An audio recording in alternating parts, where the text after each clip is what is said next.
I went from a Hippocratic healer to a hypocritical heel. That's not bad. That's not bad.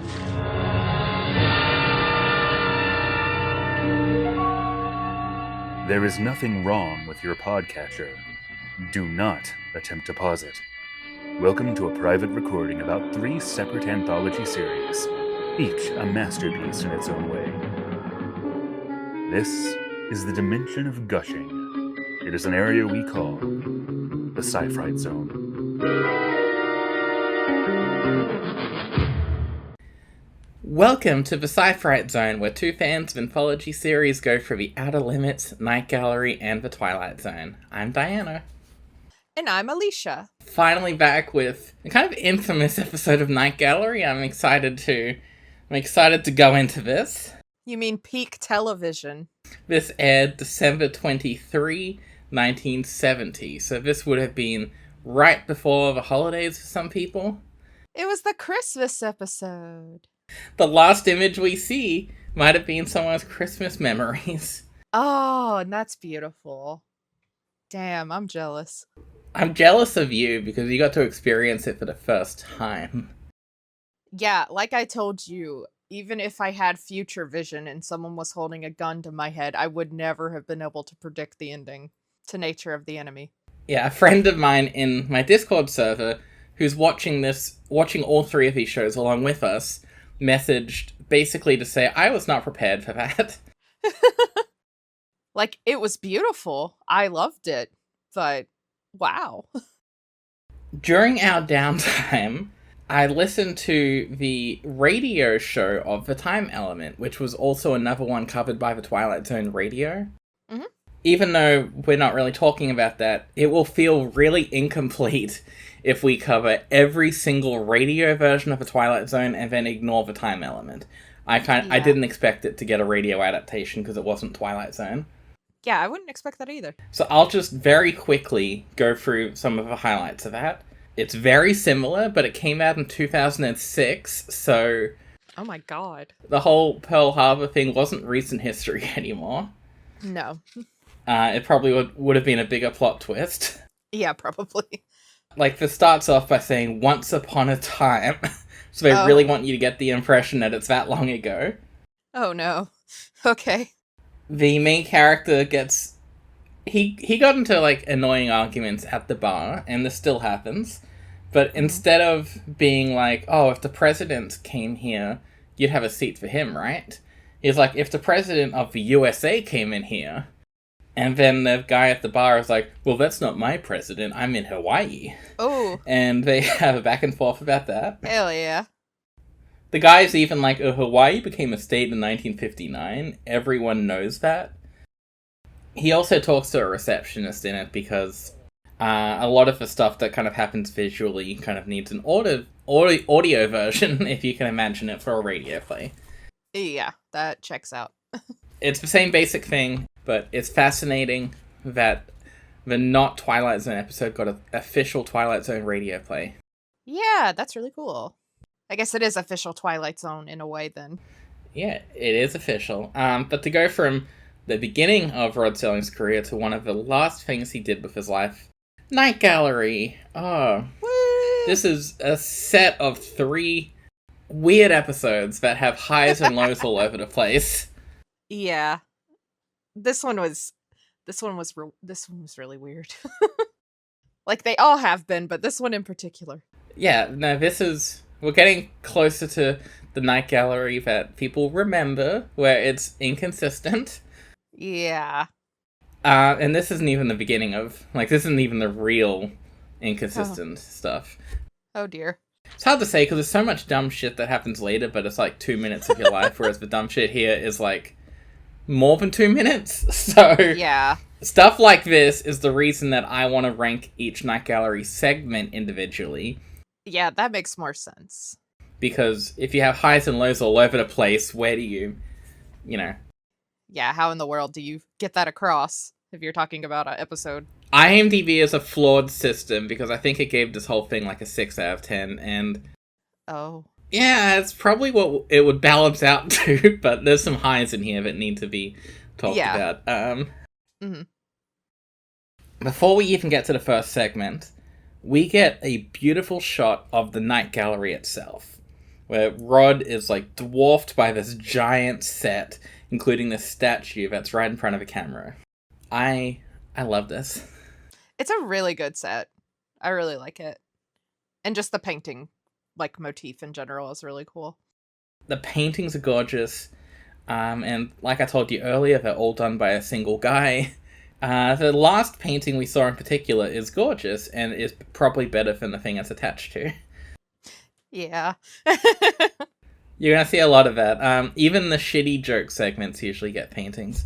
So Dang. they worked a lot. Yeah, Jesus. But Room with a View. I believe you described this episode last time as a post-apocalyptic thing where a guy is looking out his window. You are right about everything except the post-apocalypse. God damn it. But there's a guy looking out his window. I was thinking too hard about this one. It's pretty much like what it says on the tin, I think. Yeah, exactly.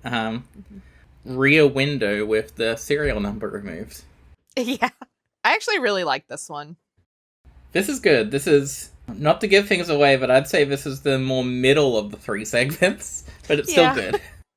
Yeah, it was very short, too. Like, I was kind of surprised. It just ends after, like, 10 minutes. Yeah, that's the thing about Night Gallery is, you know, depending on your perspective, it's either a good thing that they don't have to stretch out these segments to fill, you know, TV times, or it sucks that you get too much crammed into a small amount of time and nothing's satisfying. Yeah, I felt like this particular story worked out with that, like, short amount of time. This is the first Night Gallery we've had with 3 segments, unless you include the, you know, the movie, which was like 90 minutes. So that was allowed to have 3 segments. Now there's definitely a main segment here, and there's some side dishes to go with it. Yeah. I'm surprised at, like, the caliber of actors that we see pop up. Yeah, because, like, this little kind of under the radar series gets, like, a lot of kind of big names. It's really cool. It does, and starting in, I think, season 2, they make sure you know it, because every episode is like, Night Gallery starring these celebrities, and they put that in the title sequence with the scary music. And they have, like, a narrator say the name. Yeah, you can see season 1 is the most Rod Serling-y season of Night Gallery, and yeah, even then, it's a losing battle. Yeah. He's definitely fighting. I don't know. Yeah, you can see, like, his style kind of, I don't know, pushing up against whatever they were trying to make Night Gallery be. It's pretty strange. No, I love this show, but it's... Oh, no, I've enjoyed, like, every episode we've seen. It's a wild ride. Yeah, it's just very bizarre. And, I mean, I like that, because you never know what you're gonna get in an episode. And I've got to preface it that way because unless you talk to, like, a Night Gallery super fan, a lot of people, even a lot of Twilight Zone fans, are like, the Night Gallery sucked. It had, like, 3 good segments in its entire run. They're liars, and they do not know what quality is. Night Gallery had maybe, like, a 50% batting rate. That's pretty good. It's not bad. Even Twilight Zone had some stinkers. Oh, yeah. We don't talk about it, but there are some episodes that weren't as funny as Rod Serling thought they were. I know. A lower percentage of stinkers, but yeah. Nothing's perfect. Yeah, Room with a View. I liked it. I mean, I thought it was, for like a 10-minute little mini thing, I thought it was good. We have a telescopic view of a young woman holding and kissing the shirtless man who is looking after a very old car. Like a 1920s kind of car, I believe. Somewhere around there. It's pristine. Yeah. And we find out that a man is looking, like the man is doing the looking, even though it's pretty obvious. Who else would be perving on this? But it's a man looking at them, an older man who we soon find out's got some money. And he's looking through with, like, a camera, I believe. Though he doesn't take any pictures. You feel like it would be binoculars, but it's very clearly not binoculars. There's one lens. Yeah, it's very strange. But I mean, you gotta do what you gotta do, I guess. The prop department was out of binoculars. We then cut to this man lying in bed, staring at a pocket watch. And that same woman from before walks in and says, "Good morning." She is his nurse. And he's basically scolding her for being 6 minutes late. And he's total number of time that she's been late. Yeah, I thought, before we see where this is all going, I thought the exchange between them was pretty cute. Yeah, the main guy was kind of fun, you know. You know, this kind of introduces him, it makes us think that he's, like, incredibly cruel and whatever. But he's nicer than that, despite how the story ends. He's kind of lovable, as a old man that sucks. Yeah, I didn't get, like, cruel vibes from it. I thought it was just, like, this playful ribbing thing that they always do, you know? Yeah, I've never had a boss scold me in a playful way. Maybe it's just my own history. I mean, I've never really had it either, but, I mean, I've never worked for an eccentric rich guy, so... What bothered me, though, is that they kept saying that he was supposed to be, like, a super old guy. This guy is not that old. It was 1970. People died when they were, 40. That's not true. I'm gonna check, actually, how old that man is, the actor. Well, they were talking like he was, like, 70 when he looks maybe, like, mid-50s. Which is interesting, because the segment after this starred two men that were, like, in their 70s. Or late 60s. Yeah. It's weird that the second segment starred two men that were much older, and it wasn't really a big deal. And this segment, all about an old, decrepit man, starred an actor who would have been 52 at the time. Oh, I called it! Yeah, he did not look old at all. I mean, it's whatever. I just thought it was funny. I didn't even think about that, because he was doing all the old man, acting mannerisms. Yeah, but it's just like, he just didn't look like an old dude at all. Like, he just looked like a, I don't know, 70s actor man. The worst superhero of all time. Yeah. We don't talk about him much anymore. It's worth noting that by the end of this, we do learn that he is playing up his, issues, where he's a lot more capable than he appears. Yeah, this is true.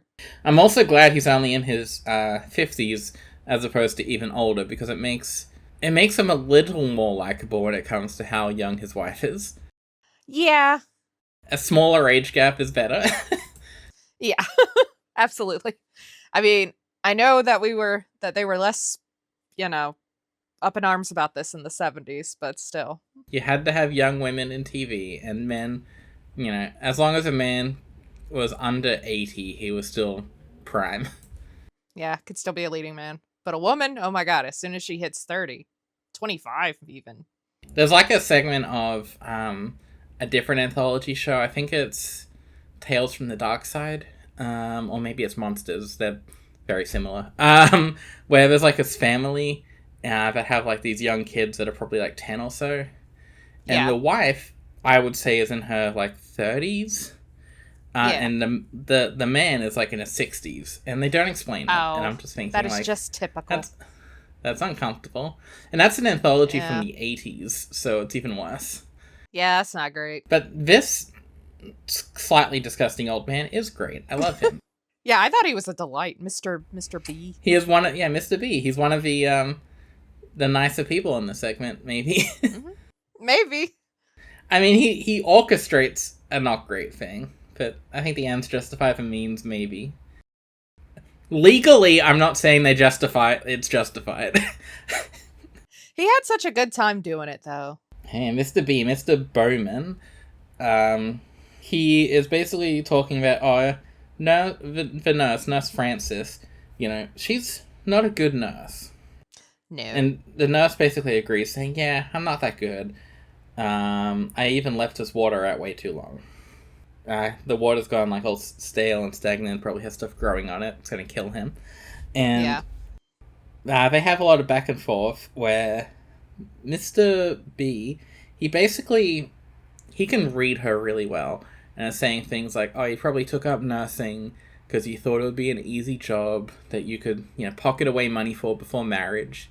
The only dream of women at this time. Evidently. This segment was written by a man, by the way. What? Yeah. I forgot to say, actually, it was written by a guy called Hal Dresner, and it was based on a short story he wrote, so he adapted his own story. And it was directed by a guy called Gerald Friedman.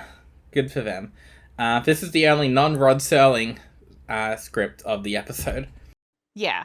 I mean, this is only like the second woman bad episode so far, so... I'm trying to think. Because it depends on your perspective, because in the movie, we did have blind woman bad, but it wasn't that she was like... Oh. Yeah, but it wasn't that she was like a married shrew. Yeah, exactly.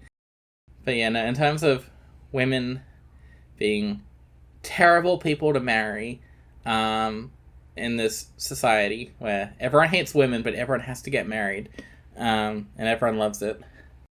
The Outer Limits, spoilers, the next Outer Limits we're talking about is very much the peak of women suck, don't get married to them. Oh boy! I'm starting to suspect that in the 60s and 70s, people didn't like women very much. What? I wonder if anyone's ever discussed this before. What could have given you that idea? But yeah, Nurse Francis basically says, yeah, that's exactly what I wanted to do. I just wanted to, save money, get married. And Bowman is like, hey, tell me more about your lover. I really thought at this point that he was going to be some kind of creep who was like into her. And that was going to be like the twist. Like he was going to try to like kill her lover or something. Yeah, I mean, technically he kind of did, but not for that reason. Okay, but not because he wanted. Yeah, not for that reason. I want to assume this man kind of learnt his lesson and not to lust over younger women. Yeah, it would appear so. Yeah. But yeah, his nurse is a little offended, basically saying, "Hey, I'm a nice girl. I'm not the kind of person to have a lover. I just want to get married to a man I'm seeing." And he's like, yeah, but nice girls aren't the same as they were 50 years ago. Oh, and I was like, oh my god. Nothing's changed. These loose 70s women in their slacks. Yeah. He then says, okay, you're only a few years younger than my wife. And men look at her all the time. So yeah, red flag. Which is also reminding me of that previous night gallery about the man married to the attractive woman that men were after all the time, but it was a housekeeper that he, like, turned into. So yeah, it's not that. No. What a surprise that would be, though, as a sequel. Yeah, but basically night gallery is telling you don't marry beautiful women. They're all snakes. They just want to steal your money. Also, the nurse in this, like, they don't say she's ugly or anything, but she's kind of implied to be, like, more plain, because she's not as, like, gorgeous as this wife, apparently. But she's a cutie patootie. Yeah, and she could probably wear those slacks really well. Yeah, she'd fucking kill it. But yeah, she is like, oh, your wife's so beautiful. You have to be crazy in love with her. Blue, blue, blue. Yeah, she even says that after she comes in later and, like, berates him. So she's not good at picking up on cues. No, not really, no. Bowman's basically like, oh, you're probably going to have a wedding day in June, but settling for July.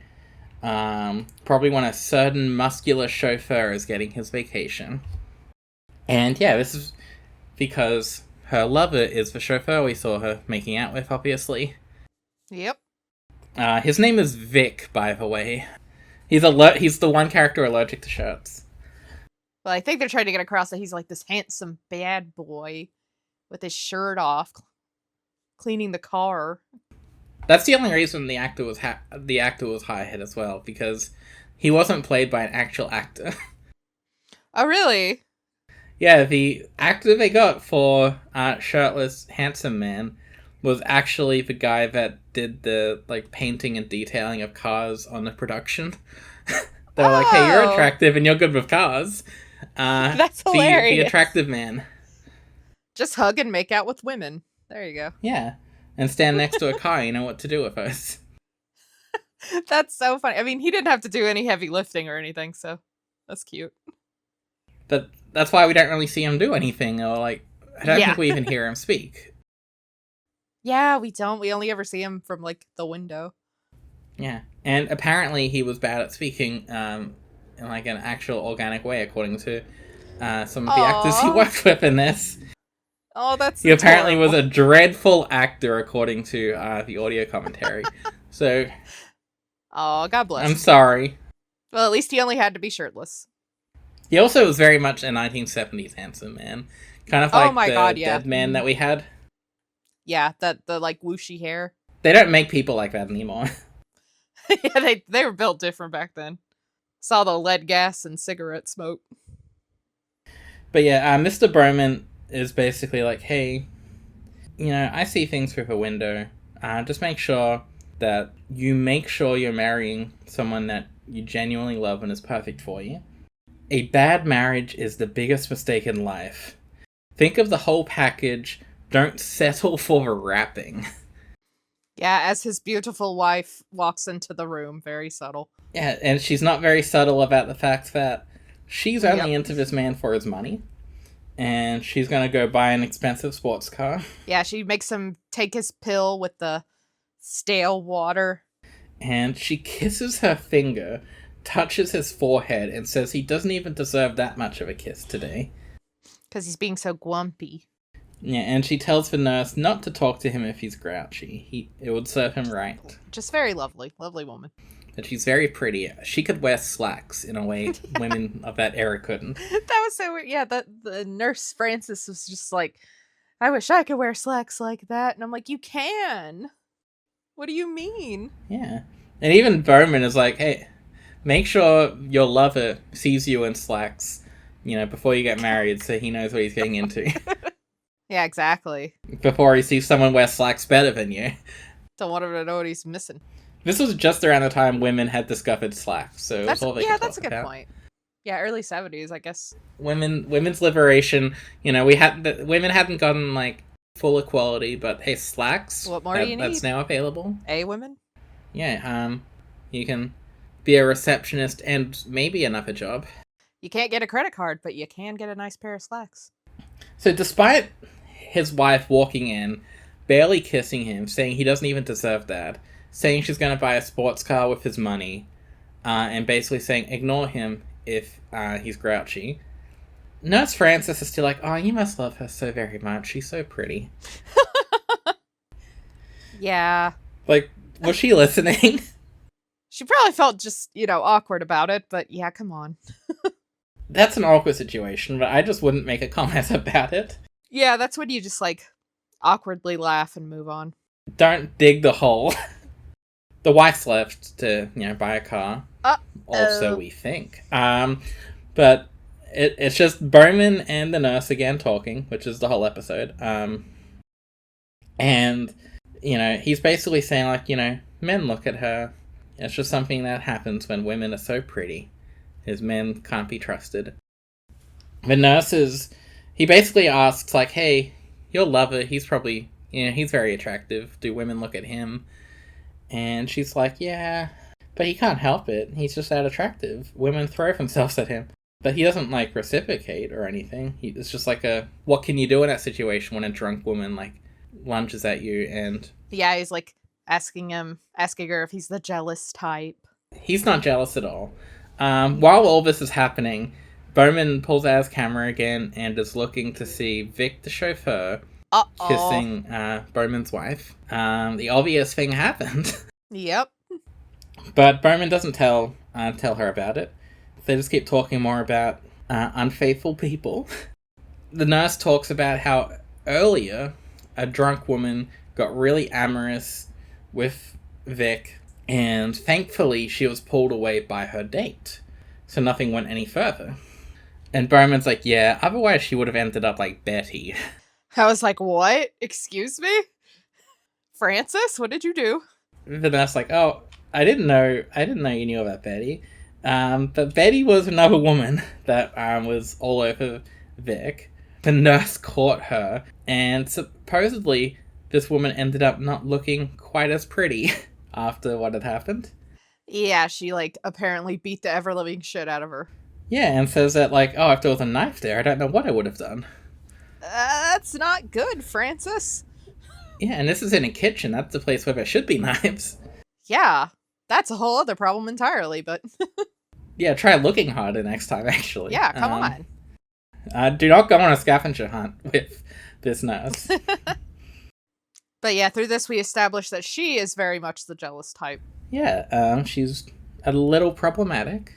She's not quite the ideal, woman. She can't wear slacks, and she's murderous. So, not good. Not good. I don't know which of those is worse. But yeah, we now see Vic and Mrs. Bowman in a bedroom making out before he closes the curtains. Uh-oh. Bowman goes to his nightstand, pulls out a small gun, gives it to her, and is like, hey, this is my gun for women. Sorry, this is my gun for burglars. Sorry, this is my... it's coming up in a minute. This is my gun for burglars. And she's like, hey, it's very light. And he's like, yeah, it's a woman's gun for women and old men. Old 52-year-old men. So yeah, no, he had a, quote, woman's gun right there that he gave to this woman and was like, hey, why don't you give this to Vic, the chauffeur that you're madly in love with and is not doing anything else, and get him to make sure it's still in working condition. And he's like, by the way, it's loaded. I don't know how to take the bullets out of that thing. So just be careful with it. And yeah, the nurse agrees, and Bowman is like, oh, why don't you go to his bedroom? That's where he is right now. And why don't you just surprise him right now, unannounced, with that gun? Uh-oh. And she's very happy to do it. And we soon just hear some gunshots happening while Bowman is eating food handed to him by his butler. And Bowman is like, yeah, I can handle my own food. I'm in better condition than people think I am. That's a lovely, lovely story. Yep, and that's how it ends. I'm trying to think who the best character in this would be. Is it the jealous nurse that murdered a bunch of people? No, just 2 people. Or the old man who basically orchestrated that? She almost murdered that other person, presumably. Oh yeah, well, good point. She didn't have a knife. Well, we don't know how bad it was, but it was still very bad. Quite and bad. If there was a knife, it would have been presumably murder. The most likable character is either her or the man that basically orchestrated the murder. So that's good. Mr. Bowman's just so fun with his weird little accent. The old man accent. He knows how to be old, except he doesn't quite look old. He's got everything else down perfectly. Yeah. Everything else. Except for the wrinkles. But this was like a pretty short 10-minute segment. And I definitely like it. I think I might like it less than you. I have given this a C.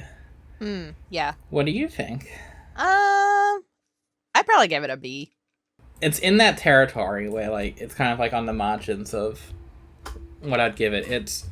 It's nice and compact. It doesn't waste any time. It doesn't feel too short. But it's a simple story done pretty well. Yeah, it was just, pretty good, straightforward story. Nothing too crazy, but I liked it. Yeah, whereas the next story is more complicated. Jesus Christ.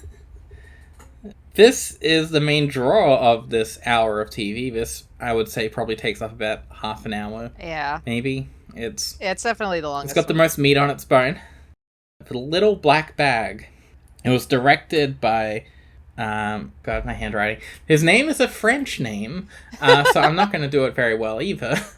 It's okay. They need a pronunciation guide on here. I think it's Jenna Swak? Something like that. Sure.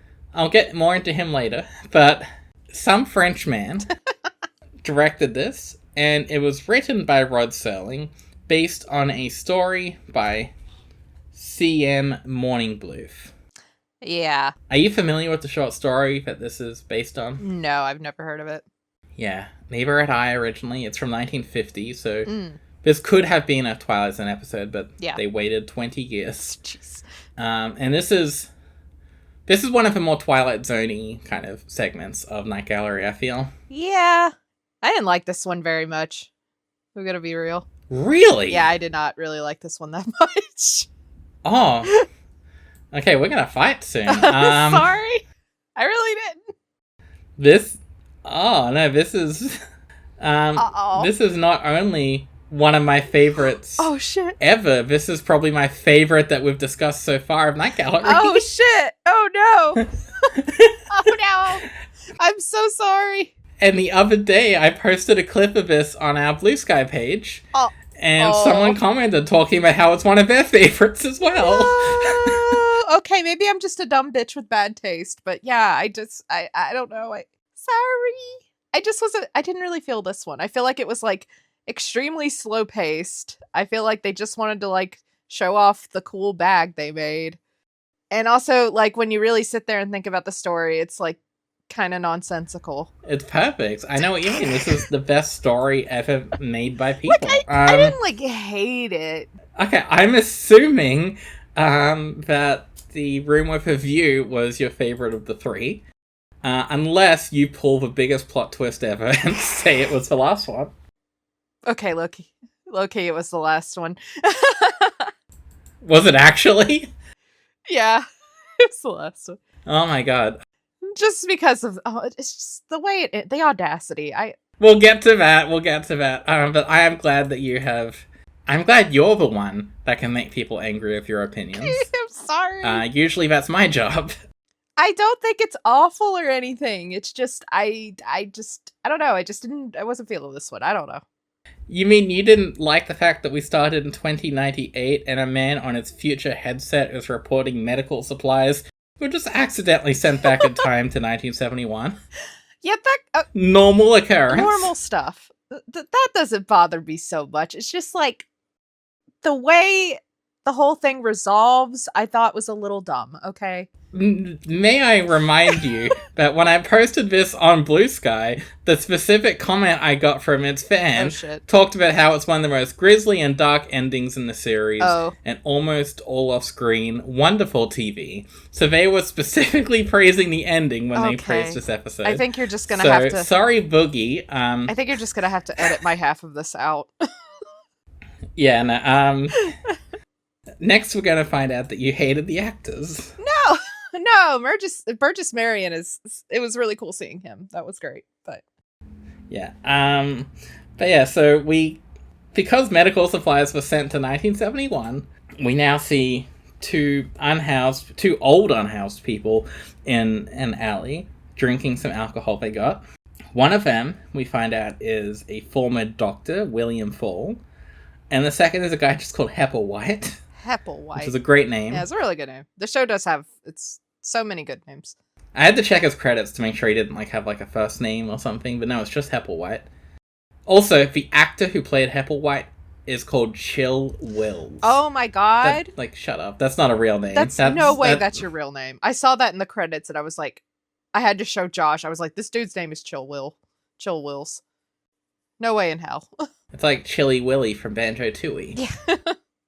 Just like that. I have no idea if that's a stage name or not. I kind of really hope that's what he was born. They're like, hey, Mr. and Mrs. Wills, what would you like to call your child? I got it. Chill. Okay, never mind. Sorry. His birth name was Theodore Childress Wills. You had the name Ted right there, but you were like, no, we don't want any... No. That's too normal. We don't want to do that. Not surprisingly, Chill Wills is from Texas, the least surprising thing in the world. Oh, yeah, no. That checks out. We have Burgess Meredith and Chill Wills playing these two elderly homeless people, looking like stereotypes of, homeless people from the 70s. Yeah. They had to make sure their gloves were the right level of fingerless. Not too warm, but... These two just met. And Hepplewhite is the biggest piece of shit we've seen in Night Gallery since maybe the last episode of Night Gallery. Yeah. There's always a piece of shit. He's definitely an all-timer for piece of shit. Dr. Fall is like, hey, here's this alcohol I just bought for 89 cents, which is like $7 now. Here's this bottle. I'll let you drink it first, stranger I just met not long ago. And then Hepplewhite takes it and basically tries to drink the whole thing because he's a piece of shit. Piece of shit. And they get into a fight over it, and then it smashes against the wall. Mm-hmm. So no one gets to drink this thing.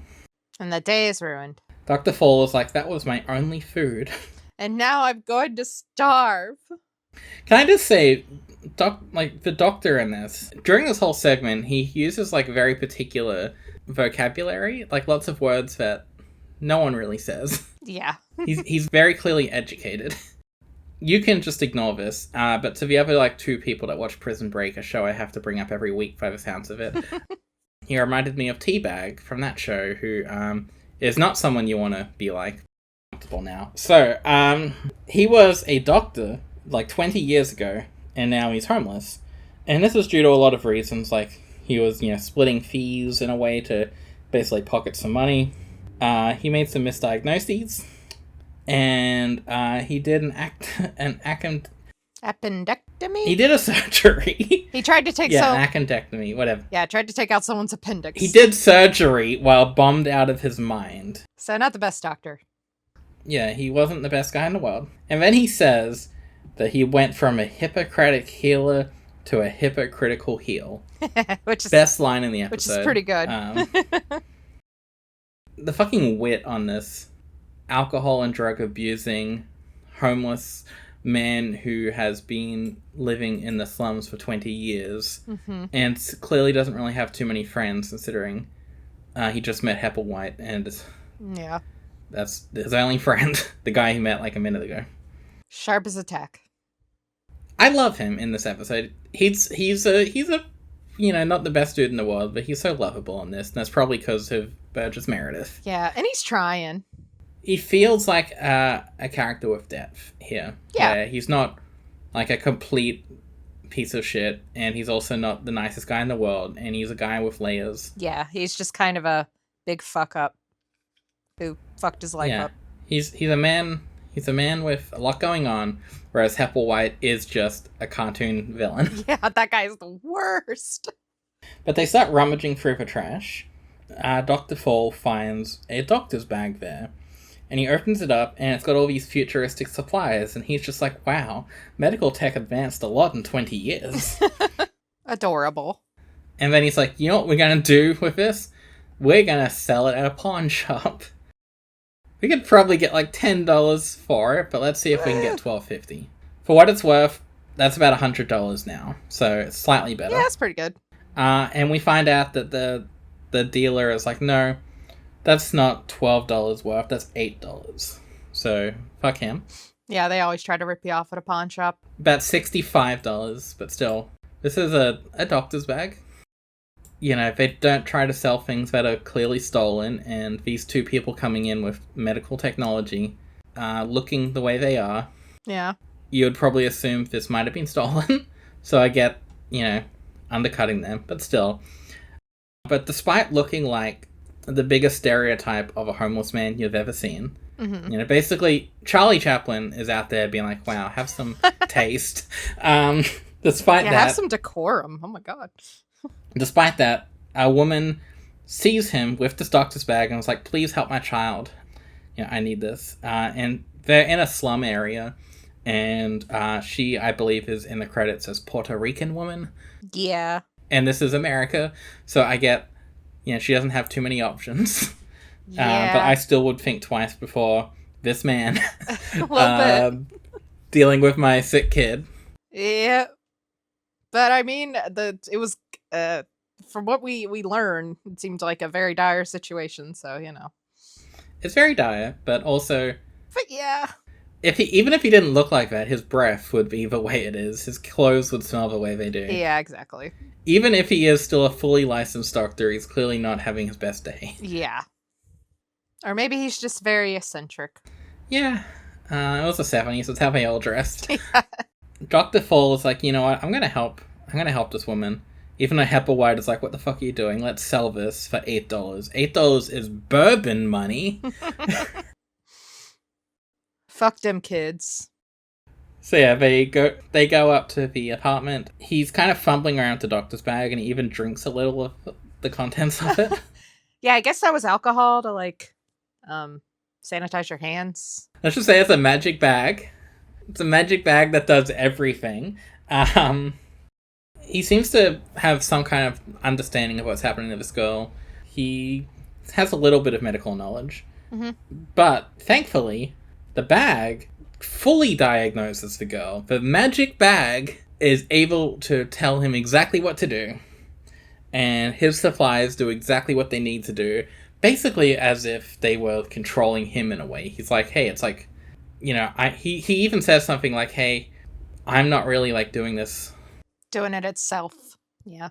I don't know to the degree that he is doing this, but it's clearly assisting him. It's got, like, Yeah, it was like guiding his hand. some kind of AI autopilot going on. And the little knife. Making sure he doesn't cut up this girl, and make sure he syringes her with the right stuff. Because he gets the syringe, injects it in her, and a second he does that, Hepplewhite's like, you killed her.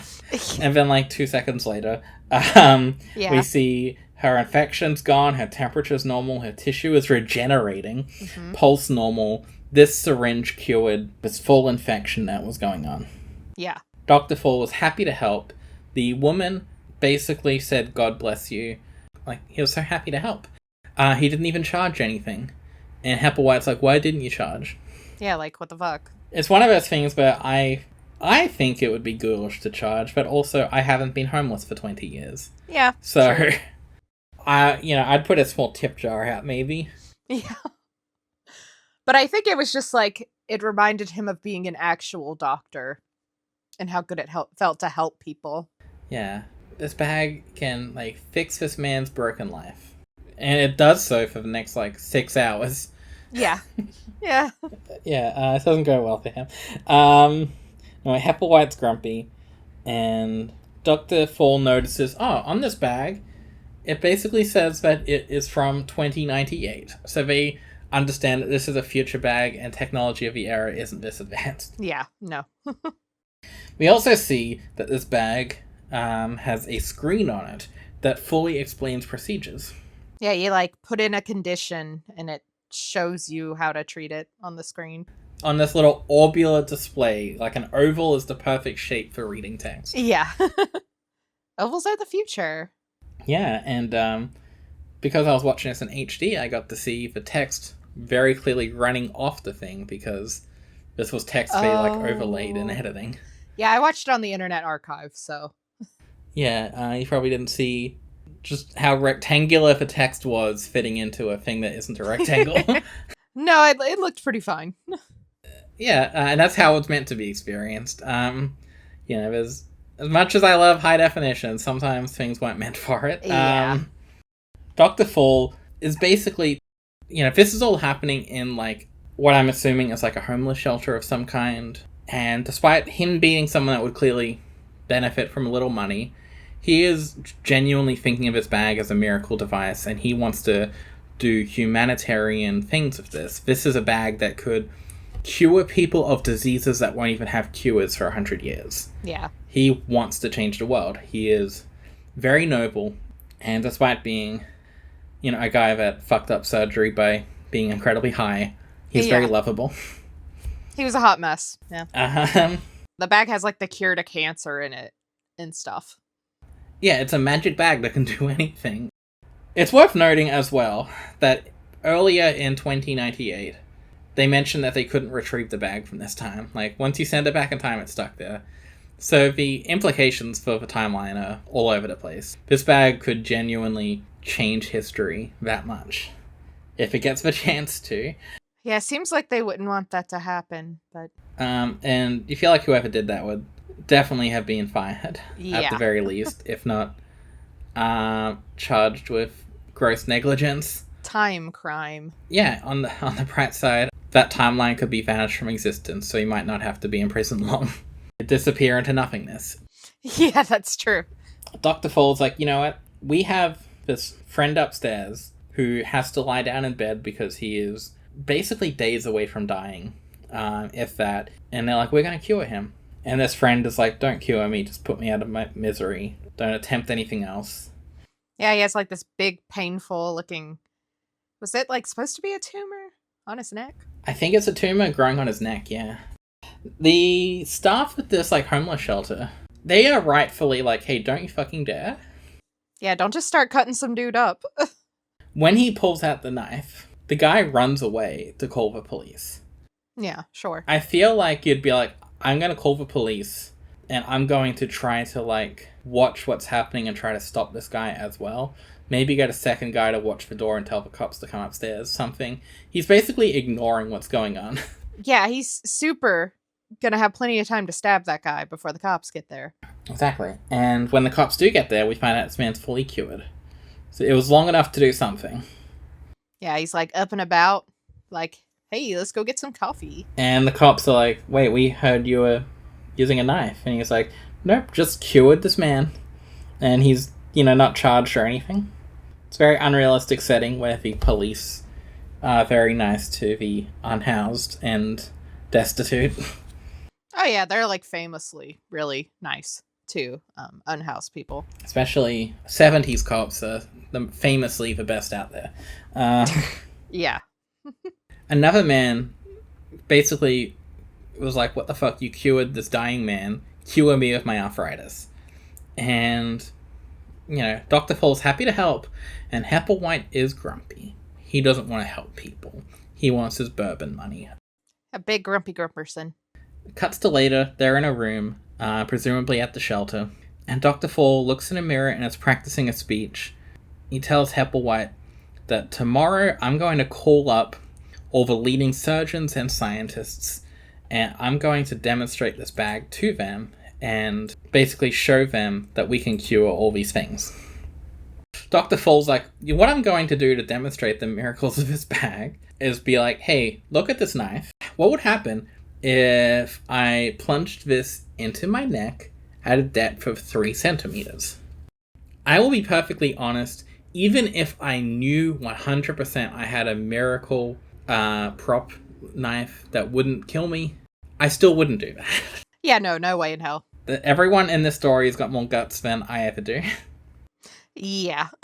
Like, maybe he was just joking, but... I don't know. Well, we know one person definitely isn't joking later on. Oh, yeah. Hepplewhite is like, hey, I want in on the action.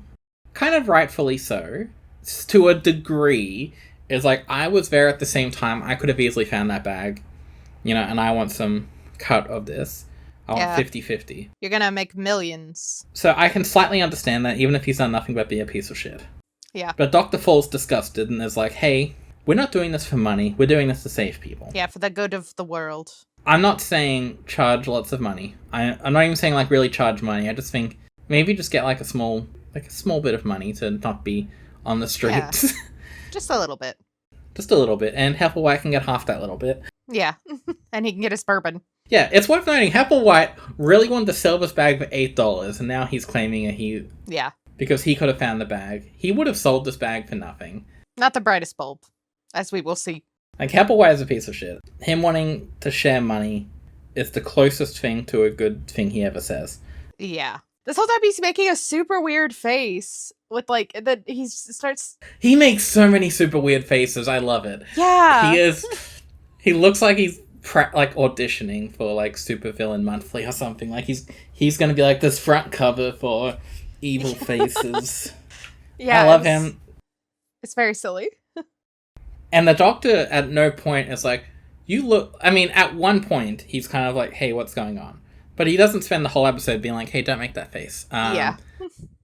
I'm not saying you should ever say to someone, smile more. But No. Hepplewhite might justify that a little. Yeah, he's always making some kind of weird mugging face. It is so distracting that I think it warps around and becomes, like, good again, and I kind of love him. I don't know how to feel about Hepplewhite, the acting. Sure. I think he's good at doing what he's doing, but he also is, like, kind of over the top. Yeah, it's just the part where he's like, his mouth is just hanging open for, like, That's how you think. Sure, it's just like, maybe I'm not completely seeing the vision, but... Hepplewhite pulls out some kind of knife, or scalpel, or something from this bag, and he threatens Fall. And we don't get to see what happens, because we cut to the next day, and Hepplewhite alone shows up to some building where there's a bunch of doctors and scientists, and he's going to put on his show. And there's no Dr. Fall here, it's just Hepplewhite pretending to be Dr. Fall. Yep. So we can assume what went down. Yeah, and we find out in a minute exactly what happens. Yeah. But the doctors are kind of doubtful. They're like, some no-name doctor we've never heard of says he's got all these cures to things like tumors and stuff. Yeah. But still, he got like a packed audience. People wanted to see what was happening. Mm-hmm. Hepplewhite at the front of a class is like, hey, what would happen if I got this knife and I cut it into me 3 centimeters? And the doctor would be like, you'd be dead in minutes. And he explains the many reasons why you shouldn't ever do this under any circumstances. Yeah. Hepplewhite says, watch this. And he gets the knife and like brings it to his neck. And then time freezes. And we cut back to the future. And the guy at the desk gets a warning sign. Basically saying, hey, if a bag was used in a homicide... And then he calls up his, like, superior and was like, hey, do you know how all our bags have, like, these tracking devices to make sure they're not used in homicides? Well, the bag we sent to the 70s was used in a homicide. Would you like me to deactivate it? And then he deactivates it. And we cut back to 1971, and these doctors are leaving the room being like, wow, if the man just wanted to kill himself, he could have done it, at home, and not involved all of us and made us watch. And one doctor is like, I don't think it was deliberate. Hepplewhite's face was incredibly surprised. I bet it was. And they ask, what do you want to do with the bag? And they agree to incinerate it. And the guy who's about to incinerate it opens it up, looks inside, and it's already smoldering. So you can't retrieve a bag from the past, but you can destroy it 120 years earlier. The time travel doesn't make sense, but who cares? Sure, but this super bothered me. If they could destroy the bag at any time, why didn't they just do that in the first place? I think it's a thing where, like, once they sent it back in time, they couldn't really, like, do anything to track it until it was used for a homicide. Okay. Like, they don't have, like, bag tracking technology, but they have homicide tracking technology. Sure. And when the homicide happens, it says what the time and date was, so they know it's the one from the 70s. But that's okay, sure. that makes as much sense as anything. It's the fact that, like, these two timelines work in complete parallel to each other. Yeah. Where, like, this guy uses the bag for, like, a day. And then he presumably commits murder that night. But then the dude in the future doesn't find out about the homicide until the next morning. Yeah, and perfectly right before he's about to... It takes, like, 10 hours for a homicide detection to travel 120 years into the future. And, if murder could trigger the back, why didn't it get triggered when someone just used it? You know what I'm saying? Like, when he used the syringe on the girl, like... Because that wasn't homicide. It's only a homicide. Well, sure, but... It's like how, if you break into a car, there's no alarm that goes off until you run over someone. Oh, yeah, it's exactly like that. I'm sorry. Usually, I'm pretty good at just putting on my good time hat, but this is just so... contrived. Okay, it was just so contrived. It just kind of bothered me. That's all. Well, what did you think of the episode? What rating are you giving this thing that you hate? Oh, I don't want to give it anything as like low as a D. Cause like I don't think it was a bad episode. It just, I don't know. I just didn't gel with it for some reason. I'd probably give it a C. Like, I really liked Dr. Hall. He was a really fun character. But it just, like, this episode, it just kind of dragged. It felt very slow-paced to me. And I don't mind something being slow-paced, but Like, everyone's entitled to their opinions. I gave the time element a C, and that confused you. yeah, the time element was so good. So I'm happy that you gave this a C to balance us out.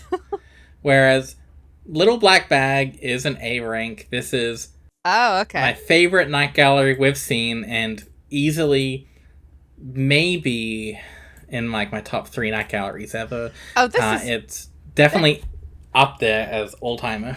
This is not better than The Cemetery. Come on. This is way better than The Cemetery, way better than The Eyes, way better than Escape Route. This Nuh-uh. is perfect. This was the Night Gallery segment that made me be like, wow, this show is so much better than people give it credit for. I think it might be one of those things where I need to like rewatch it and really see how I feel. Or I need to... Well, rewatching it definitely changed my opinion of the next segment. Sure. I'm sorry, I don't know what it was about this one. It's just like, it felt like... You hate homeless people and people doing free healthcare.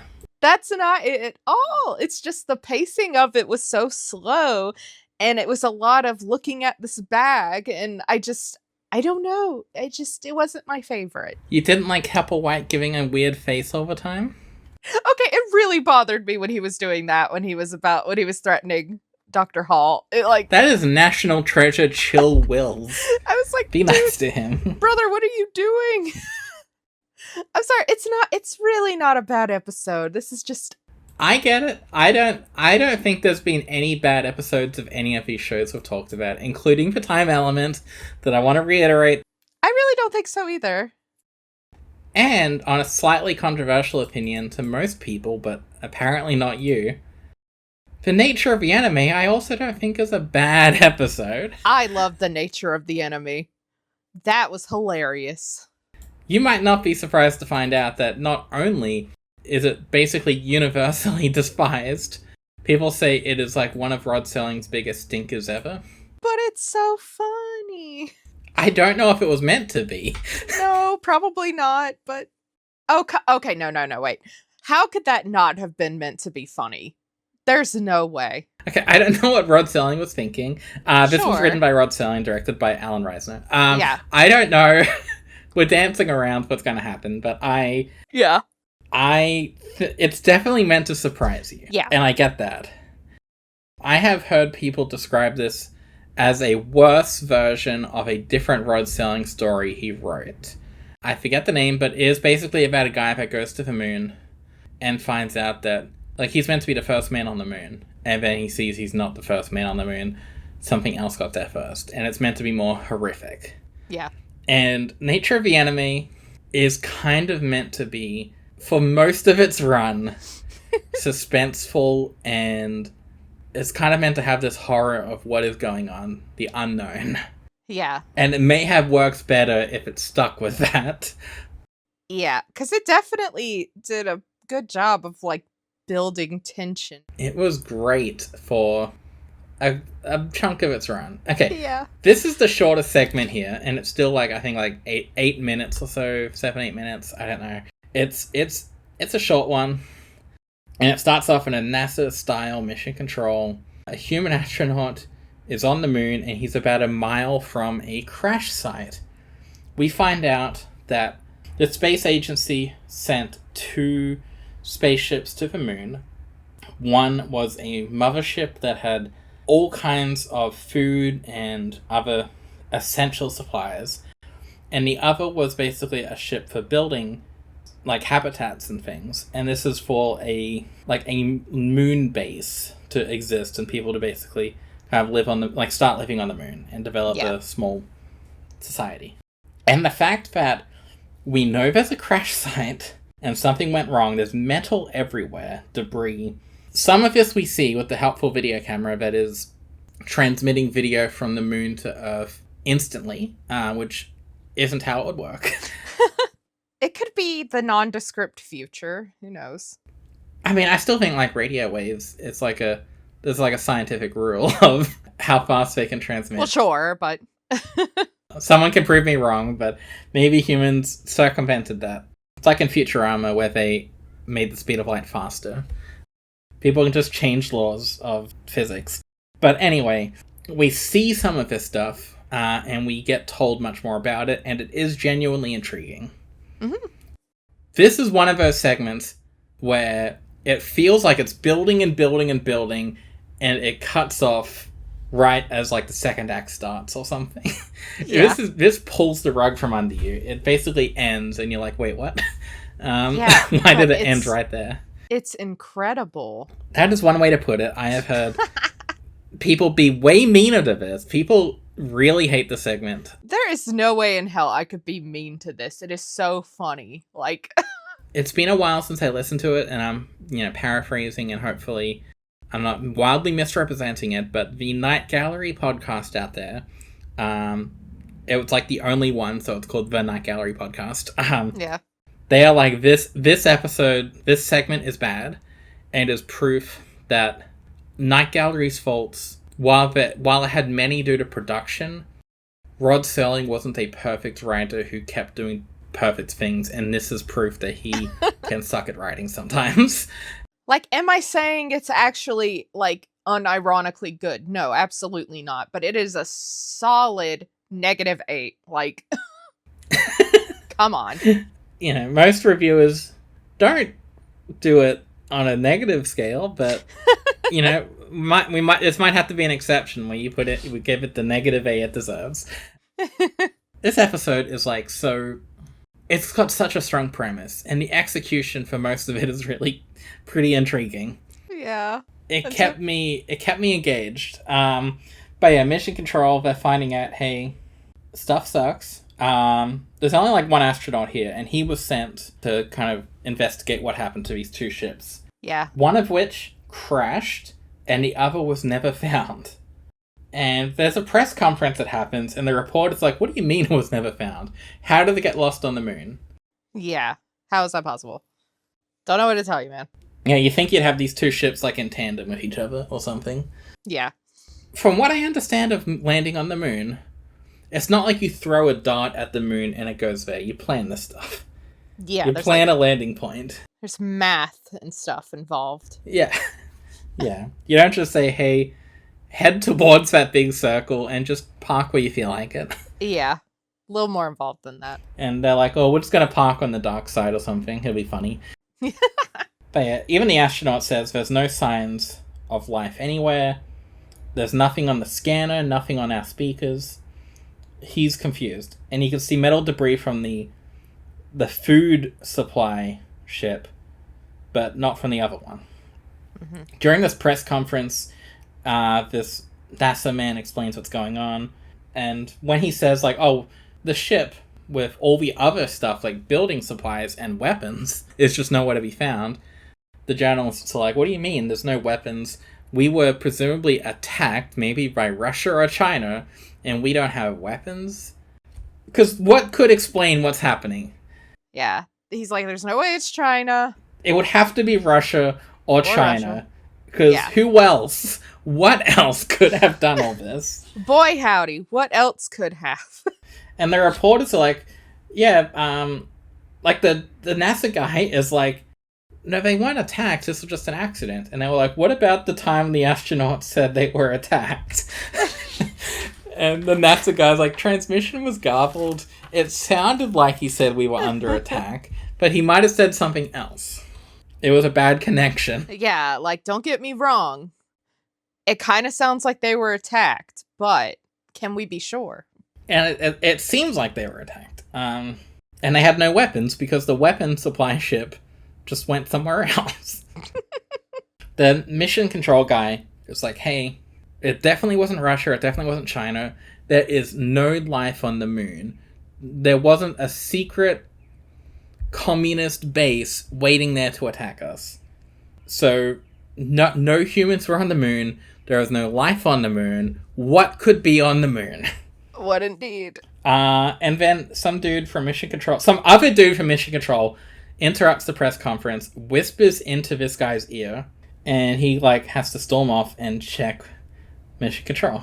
The astronaut that we were seeing earlier, the only guy on the moon, the only human on the moon, definitively, is like, hey, I found this thing, and it was obviously made from parts of the spaceship. And it's this weird rectangular thing. Mm-hmm. He says it's like 30 feet long, 15 feet wide. But he doesn't know what it is. It doesn't really look like anything. Like, why would people make this? Yep. How would they make it, more importantly? But we're building to one of the greatest twists in TV history. Oh, it doesn't get better than this. Then the astronaut is like, oh no, it can't be. And he's like screaming. And then static comes in. The connection dies. And he does too. So something got him. Yeah, I thought the implication was that the astronauts somehow got, like, I don't know, alien brainwashed and forced to build this weird, horrifying alien relic or some shit. But boy howdy. And that might make more sense. Yeah. That might have been a better story. Perhaps. But if you're looking at your watch, we've got like a minute left. Yeah. Where could this possibly be going? It cuts to another, like a group of people, presumably they're all in suits. This might be like high-ranking officials, maybe politicians, military guys. I don't know. If they're all like in this viewing theater looking at all the video footage they have of the moon. Mm-hmm. And they're like, we just don't know what this contraption is. And then one guy's like, you know, it kind of looks like a mousetrap. Yeah. And then it cuts to later again, and someone in Mission Control is looking at like a camera and was like, hey, I've got video. Yeah. And they see what looks to be a giant rodent. And the main dude is like, wait, that's the enemy? Credits. That's it. That's your Christmas night gallery extravaganza. And it's such a cute little rat. He, like, walks onto the frame and, like, cleans his little face. He doesn't know that he is a giant death-dealing machine.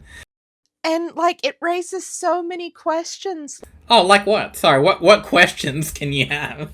Like, okay, the other ship disappeared. Did the rat shoot it out of the sky? Are there more rats? They built a giant mousetrap? Yeah. Like, I'm sorry, what's unrealistic about this? I mean, nothing. Have you never built a mousetrap out of a spaceship on the moon? Like, not a goddamn thing, but, like... Is the joke that the moon looks like cheese? Like that old chestnut? I don't know. And if Rod Serling was still alive today, people would be hounding him on social media asking what was the deal with that. God. I don't think we're ever going to get a note of... Like, I don't think... As far as I can tell, there's no, like, deeper analysis, or at least anything Rod Serling planned. I think it's just meant to be a, like, what the fuck ending. I cannot believe he did not intend this to be funny, because that's fucking hilarious. Everyone who has seen this... I looked up this episode on... Like, I looked up the nature of the enemy on Google, I think, the other day, just to basically see if I could find more information about it.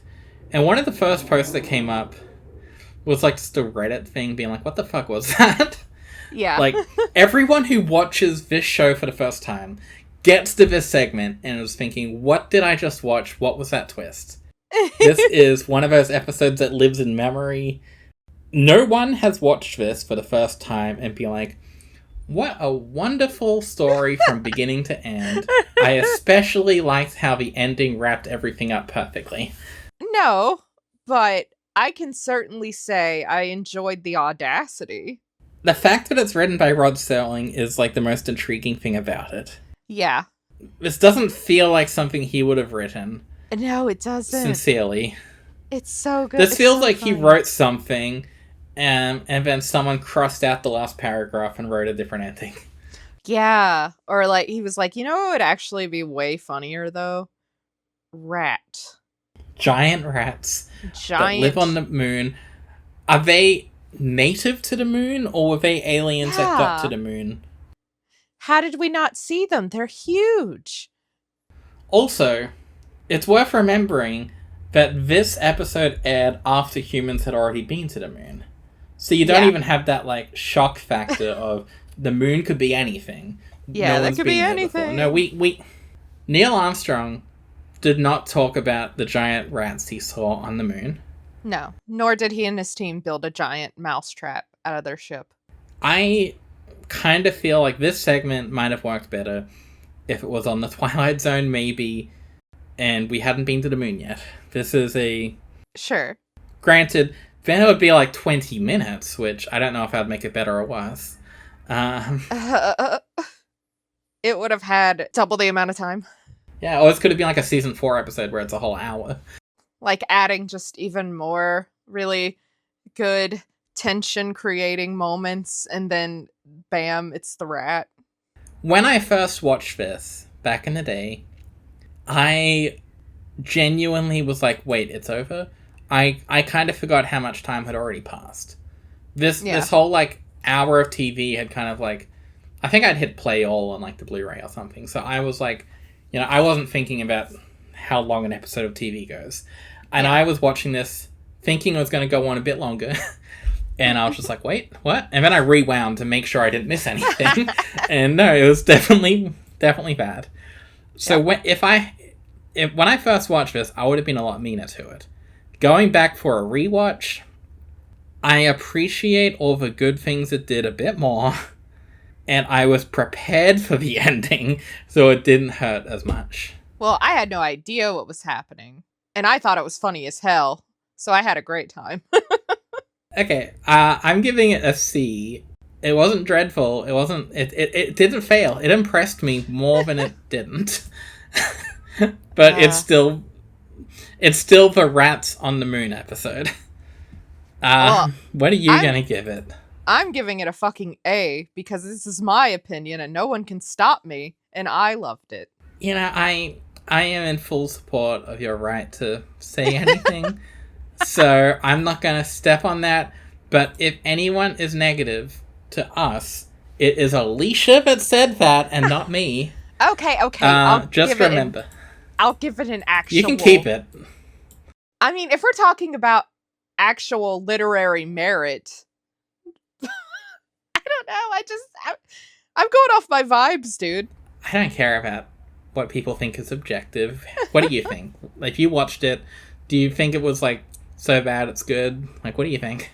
Oh yeah, it was so bad it's good, dude. You sticking with that A? I'm sorry. I had such a... The scream I scrumped when that rat came into the frame, that was so fucking funny. You should show your husband this segment only. Yeah, I need to. I think he would love it. It's fucking hilarious. Like, I had a great time. I can't be mad at it. Like, I'm stupid. I don't know. No, you're not stupid. Every segment is someone's favorite. So far, at least. We will get to some of those season 2 segments where you will be like, there's no one in the world that likes this. And you're probably right, but there might be a weird guy out there that's like, no, Dracula going to the blood bank is the best segment ever. That was the best 2 minutes of my life. Hide a comedy. Yeah, now before we go any further, we're just going to promote our socials. I know everyone loves this part. I'm on Blue Sky at freezer.bsy.social, and the podcast itself is at Sci-Fright Zone.bsy.social. What about you, Alisha? I am at birdwoman.geekcritique.org. If you want to bully me about my opinions, just be nice to me. We're all friends here.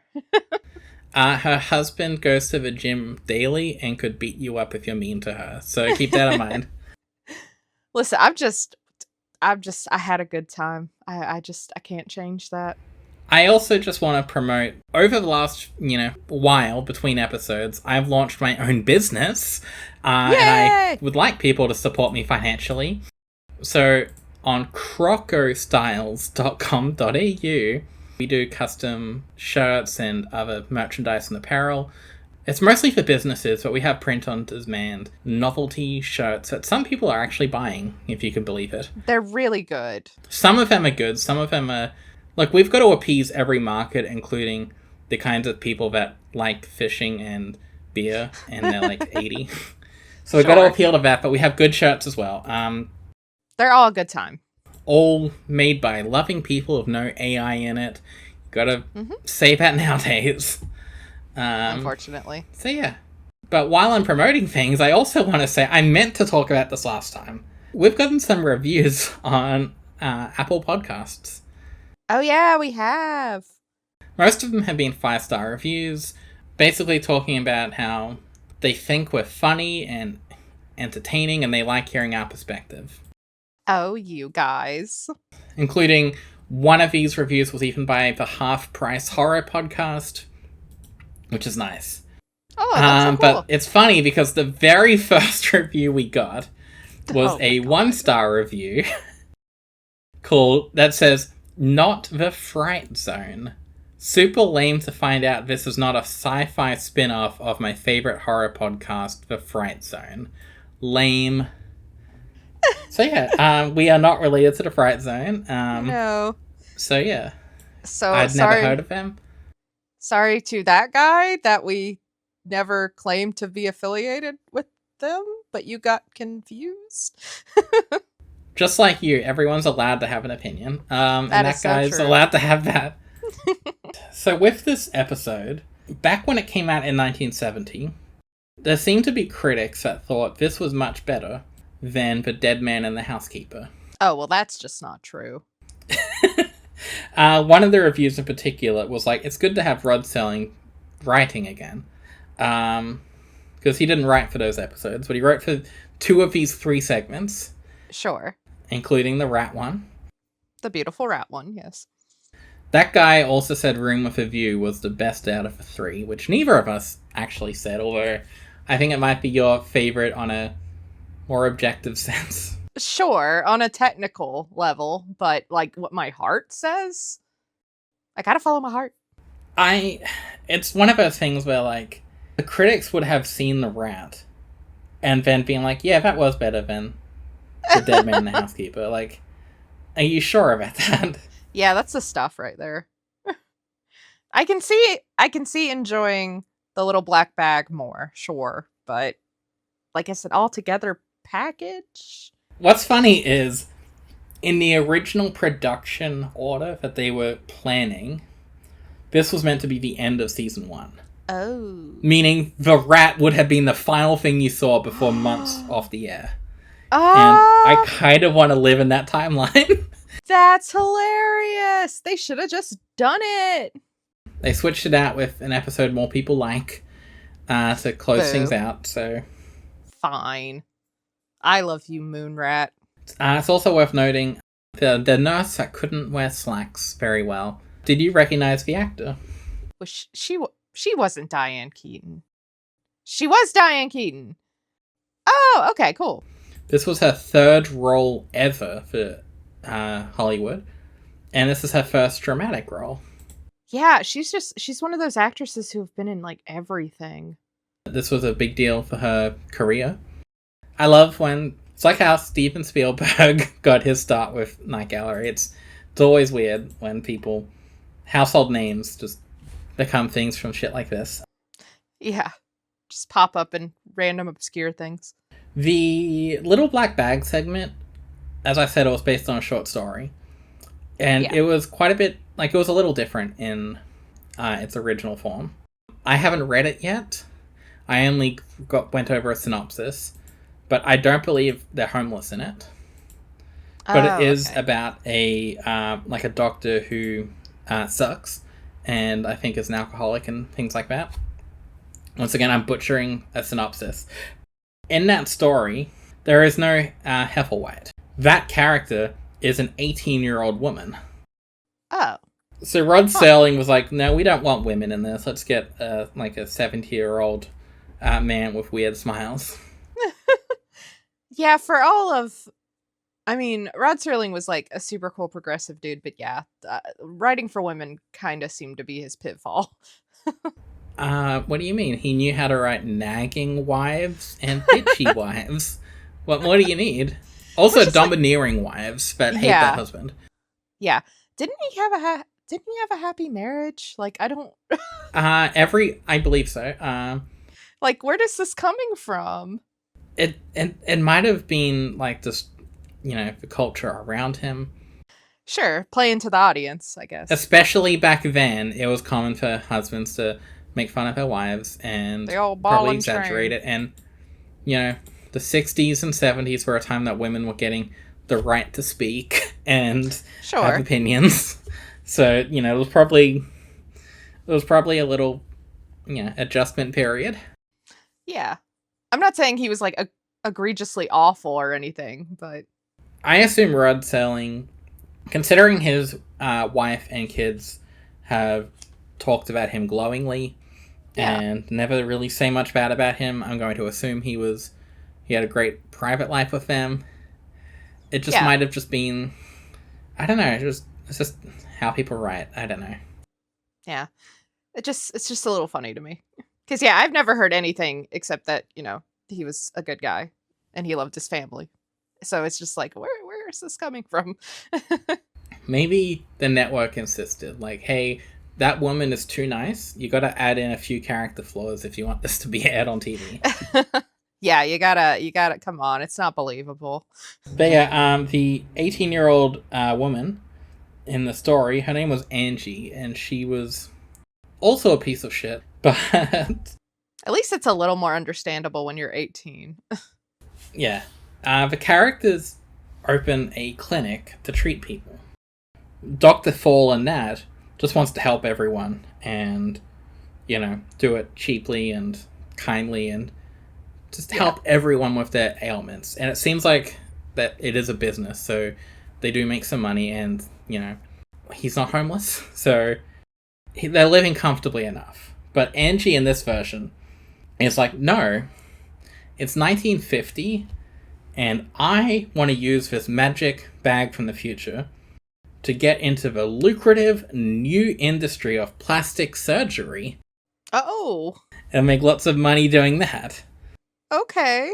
Both the characters still have the same kind of fates, where Angie kills him, and I believe... accidentally kills herself? She incinerates his body in the bag. Like, the bag has an incinerator, I think.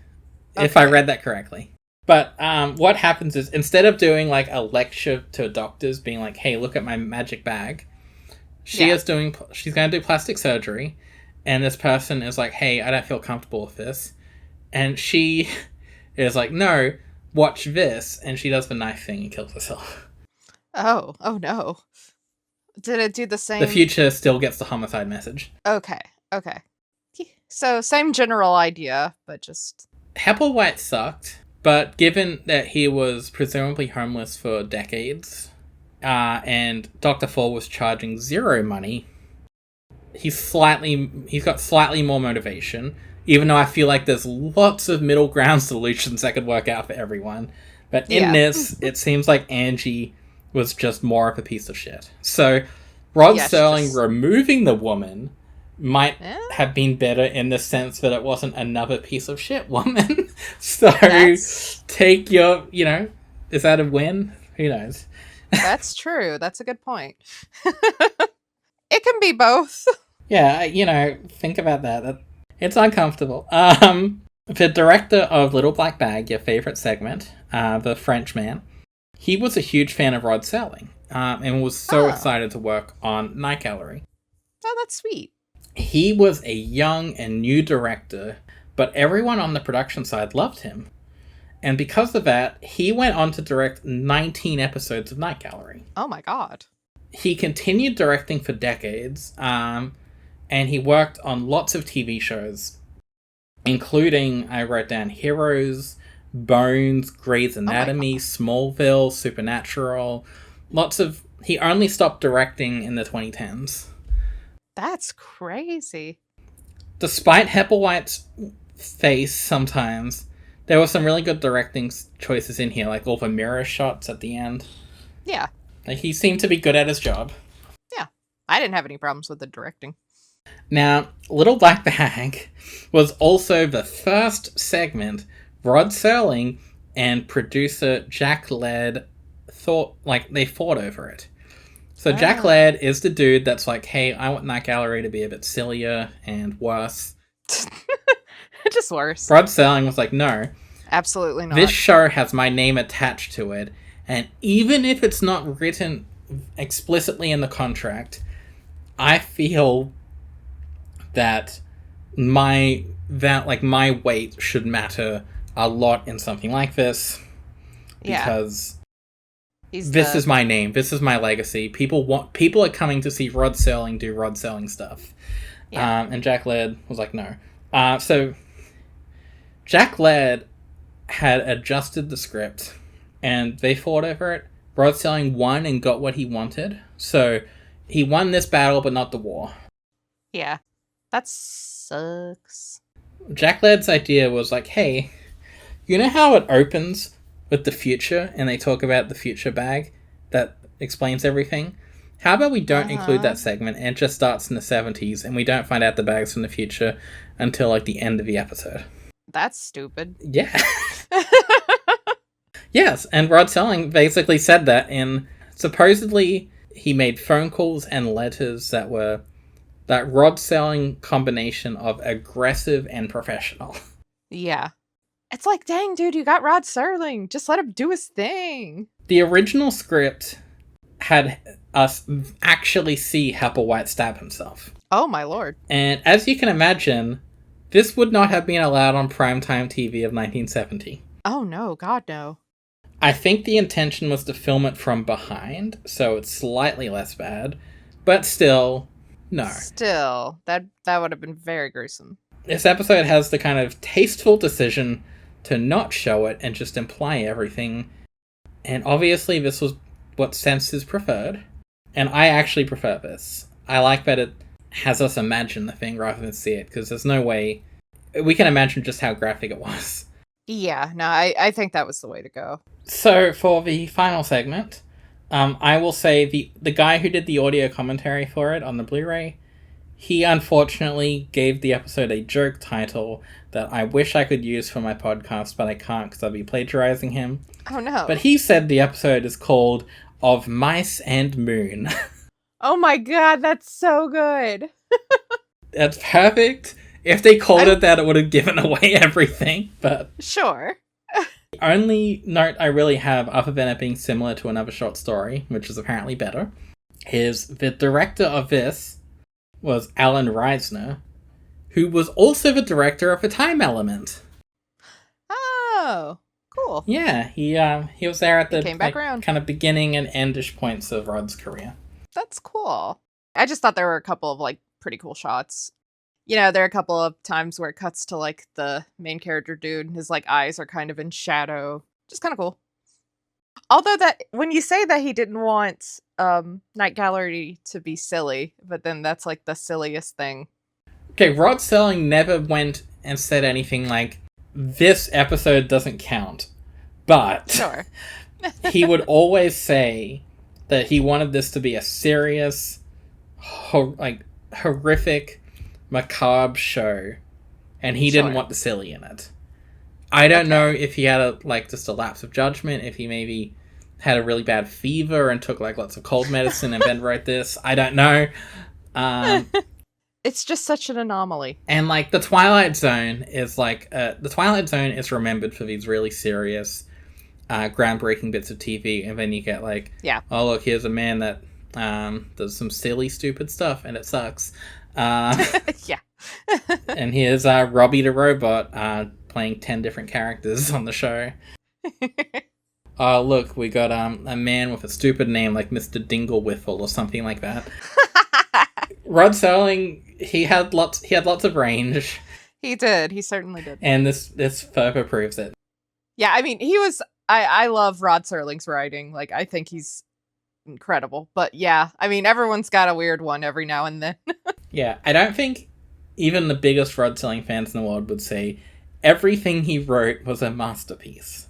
No. There are some episodes that you're just you needed that extra episode to get a full season's worth. They couldn't have added much more filler to Room with a View, and if they added more to Black Bag, you would have been angry. I would not have been angry. So they just had to fill in those remaining 8 minutes with the rat. Okay, if they would have shown 8 more minutes of the rat, I probably would have been hyped, because that was a very cute rat. To get to the actors, Mr. B was played by Joseph Wiseman, who was in a Twilight Zone episode, where he didn't seem exceptionally old, and that was only like 10 years prior. He was the guy in One More Pallbearer, if you remember that episode about the dude that makes the shelter underground and then invites people that he thinks ruined his life. Like his old teacher and stuff. Oh, okay, yeah, I think I do remember that one. More importantly, maybe not to you, but pop culture-wise, he was Dr. No in James Bond. Really? Oh, that's so cool. I had no idea. Burgess Meredith was Dr. Fall, obviously. Everyone knows him. He was in lots of Twilight Zone episodes, including Time Enough at Last, The Obsolete Man, and he was in one of those silly comedy episodes that people aren't a big fan of. He was also the coach in Rocky. Yeah, he was in that, and he was the Penguin in 60s Batman. Oh, was he? Oh, that's beautiful. I had no idea. His career went from 1935 to 1996. That's crazy. And it only stopped because he died in 97. Yeah, another one of those guys who was around for, like, ever. Yeah, he was great. Like, he was really great in that episode. I gotta talk about a fucking workhorse of a man here. Joseph Campanella, he played Sims, who I believe is the main guy we see in the Mission Control. The guy with the glasses that does the interviews and stuff. Now, I just want to point out, he isn't in anything that I've really seen or cared about. But between 1996 and 2005, he was in 111 episodes of Bold and the Beautiful. Oh my lord. Between 1987 and 1992, he was in 113 episodes of Days of Our Lives. Damn. And between 1959 and 1960, he was somehow in 512 episodes of Guiding Light, which is like America's longest running soap opera thing. Yeah. Yeah, you could just get in a soap opera and just work forever. Yeah, that's like an episode a day of Guiding Light. Yeah. Because he did like 500 episodes in like 2 calendar years. That's crazy. And I just want to point out, I mentioned him earlier, Vic, the chauffeur, was Larry Watson. He was the car painter and detailer. He did lots of stuff behind the scenes. He got 5 Night Gallery episodes where he played small roles. Oh, wow. Because he was basically part of the production, and they were like, hey, let's just use you. You look good on camera, and you're already here. He had some other small roles in 70s and 80s TV, but his career never took off because apparently he sucked at acting, according to basically everyone that worked with him. Oh, God bless him. But I have to point out, it's been a bit, we've got a hat trick. I didn't think we were gonna, but hell yeah. C. Lindsay Workman. Not to be confused with the other actor is called Joseph Wiseman. So like these, like they're not even trying with these names. He's a wise guy. This guy works. So he played First Doctor in the Black Bag segment. So he was presumably one of those ones in the hallway. Yeah. Okay.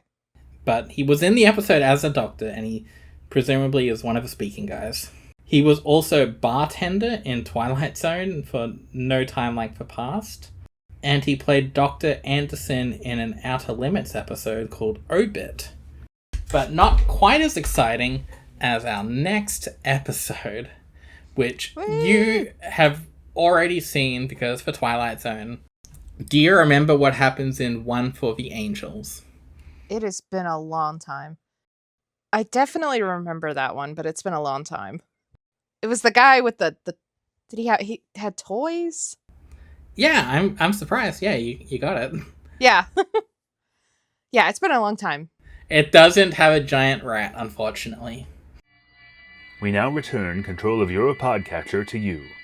Until next time, when the control voice takes you back to the Sci-Fright Zone.